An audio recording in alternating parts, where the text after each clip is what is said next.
Welcome back everyone. Time to do another comparison this time around between two phones, the one I just bought and the other one that I bought a while ago, but I totally forgot to do this comparison, so we might as well go and hit on it now. And those two phones are the Samsung Galaxy A51 and the Samsung Galaxy A71. Now, both of these things came out around the same time. The A51 came out a little bit earlier than the A71, but regardless, they're both really good phones, and they're both really great budget phones as well. Right now in 2020, we're getting a ton of different budget devices. We've so far gotten the iPhone SE2, the Samsung Galaxy A71, A51, and we've gotten the OnePlus Nord. OnePlus is also working on another budget phone, and we gotten the Google Pixel 4a. And we're supposed to be getting a couple other budget phones hopefully later on this year, maybe even early 2021. So it's very important to hit on these two phones because when you go to Best Buy, you go to Walmart, whatever, these two phones are some of the first phones that you're going to see as a budget option. Now you can pick up the Samsung Galaxy A51 for a little bit less than $300 right now on Amazon because it has been out for a couple of months.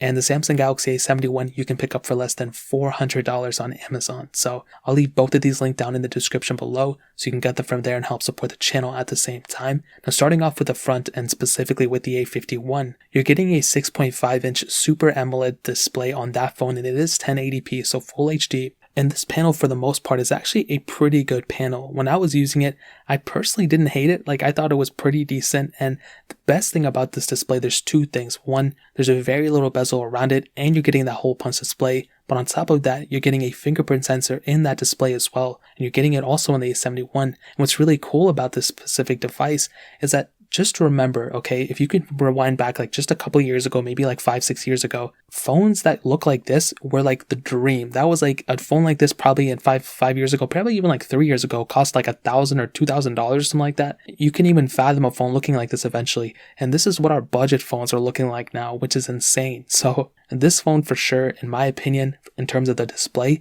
is better than what I was expecting from a, sub $300 phone, where the Samsung Galaxy A71 has a 6.7-inch Super AMOLED Plus display, and this one is also 1080p. Now, in my opinion, this one also has a fingerprint sensor in the display as well, which is really cool. In my opinion, I really don't think one display looks way better than the other one. The A71 is a bigger device, so kind of keep that in mind, but it's really not that much bigger. They're both very close when it comes down to it, but when it comes down to the actual, the display itself, you're really not going to find one being way better than the other one. But I think the A51 is very cool because it's a smaller device and you have that option of getting that smaller one, but you also have that option of getting that bigger one too, which is really cool. So in terms of the display in the front, I don't think one really wins over the other one by any means, but both have really good panels. On the bottom, USB Type-C, which is really cool. And on the back, you have the same type of back setup. Now, I think this is polycarbonate or kind of glass kind of material. I don't know what it is. It doesn't feel super cheap though. So for a budget phone, it feels really good. I think it feels more premium than what we have on the Note 20. And it feels more premium than the, Pixel 4a as well. It doesn't feel as good as something like the iPhone SE2 though. So keep that in mind. The SE2's back still feels a little bit more premium. And I feel like that phone feels more premium overall. But these two phones, I think because they share the same type of, style and the way they feel, I can't really pin one over the other. They both have quadruple camera setups as well, which is really cool. So in terms of that, like I stated before, I don't really think one really is the crazier one in terms of the design by any means. But in terms of the body and the way they feel, they're both very similar and there's really not one that really is too super crazy over the other one. Now both of them do support microSD card slot expansion, so you can actually go and expand that storage, which is really cool. So in terms of that, I think that really pretty much covers up the outside. Like I said, one isn't really the successor or the way better one, but I still think both are really great.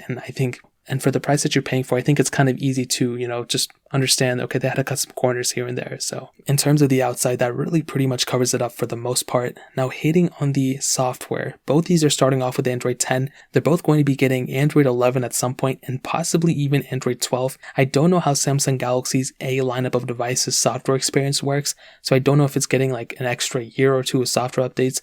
I think I want to say it's getting 2 years of software updates because Samsung has increased their lineup by one software update each, but I think that's only for the flagship, Galaxy S series and Galaxy Note series. I could be totally wrong about that, but these two things are at least going to be getting Android 11, so One UI 3 at some point. They're both already set to get One UI 2.5, which should be coming out in the next month or two, which is going to be really great, and I'll probably make a video about that too. But in terms of the software experience, longevity-wise, that's kind of what I would tell you. They're both probably going to be getting around the same years of software lifecycle support, so in terms of that covers that aspect, but they both have the same pros and cons when it comes down to the software, and they're both running One UI 2 like I stated, and you might not like One UI 2, you might love it.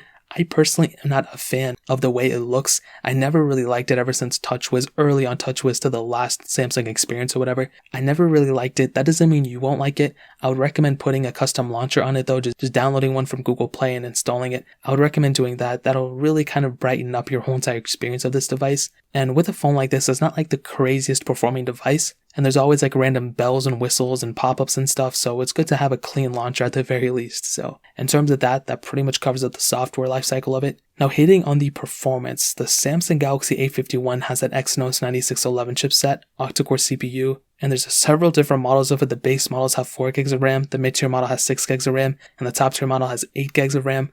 My specific model had 4 gigs of RAM, where the Samsung Galaxy A51 has that Qualcomm Snapdragon 730 processor, an octa-core CPU, an Adreno 618 GPU, and 6 gigs of RAM on that base model and 8 gigs of RAM on that top tier model. And for my A71, I did have that base model. Now with the A51, I was kind of surprised to see that it was a pretty decent performing device.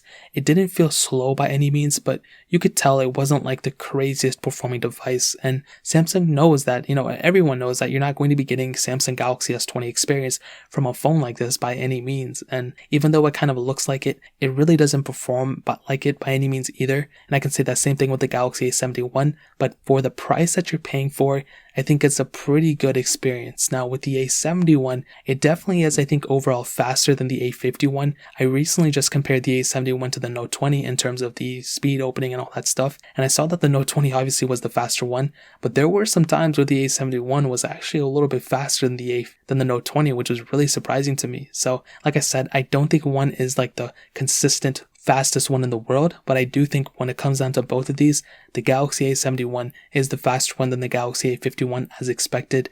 But like I stated before, like 30 times, the price that you're paying for, I think both of these have a really good price per dollar when it comes down to the performance. I would not necessarily go and downgrade to an A71 or an A51 just based off the performance, but I still think both phones do a really good job at, for the price per value for handling that in terms of a performance standpoint. So hopefully that made some sense. I know I kind of like draw things out and draw the conclusion out, but basically A71 is a little bit faster than the A51, and depending on the RAM size that you get, either you're getting the same amount of RAM or you're getting way less RAM. So kind of determine if you want more RAM. You have more flexibility on the A51 than you have on the A71. So in terms of that pretty much covers it up. Now hitting on the camera sensors, they kind of have the same setup kind of going on a little bit. The Samsung Galaxy A51 has a 48 megapixel wide, 12 megapixel ultra wide, 5 megapixel macro, and then 5 megapixel depth sensor, where the Samsung Galaxy A71 has a 64 megapixel wide, 12 megapixel ultra wide, 5 megapixel macro, and then a 5 megapixel depth sensor.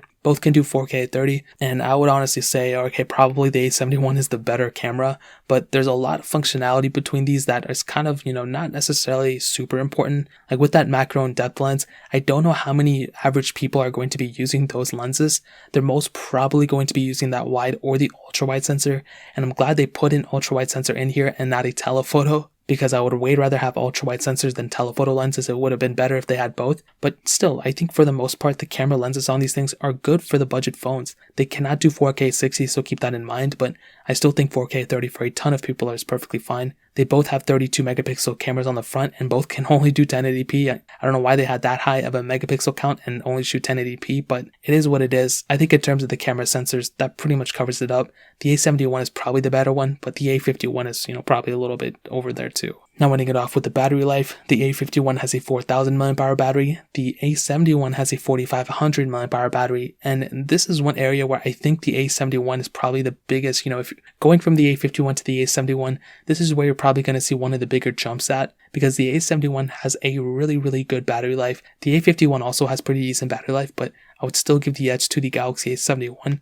for having the overall better battery life at the end of the day. So in terms of both these phones, and to kind of sum up this comparison, which phone should you pick up? I'll be honest, it's kind of simple actually. If you have a lower budget, if you don't want to necessarily spend a bunch of money, the Samsung Galaxy A51 is the better way to go. It'll get you from point A to point B at a cheaper price tag. Yeah, it's probably not as heavy of performance and has less RAM and probably doesn't have as good battery life, but for a cheaper phone, it's what you're expecting to get. But if you can increase your budget by a little bit, the Samsung Galaxy A71 is a very, very good phone for the price that you're paying for. It's a little bit bigger. You're getting a bigger battery, better performance, kind of a better camera lens maybe, but I think you're going to get an overall better experience on a Samsung Galaxy A71 than an A51, but both have a lot of similarities too, and you can't really go wrong in terms of a budget phone if it's between these two devices. So that really pretty much covers it up. If you guys have any other questions or anything, let me know in the comment section below. Hit the like button, that would mean so much, but definitely hit that subscribe button. Every single subscriber that we get really does count, so it'd mean so much if you guys could hit that. Also check out the other links down in the description as well. My Twitter, my Instagram, my second channel. More importantly than everything else, I love every single one of you guys. Hopefully I'll catch you guys in the next video. Peace out till then.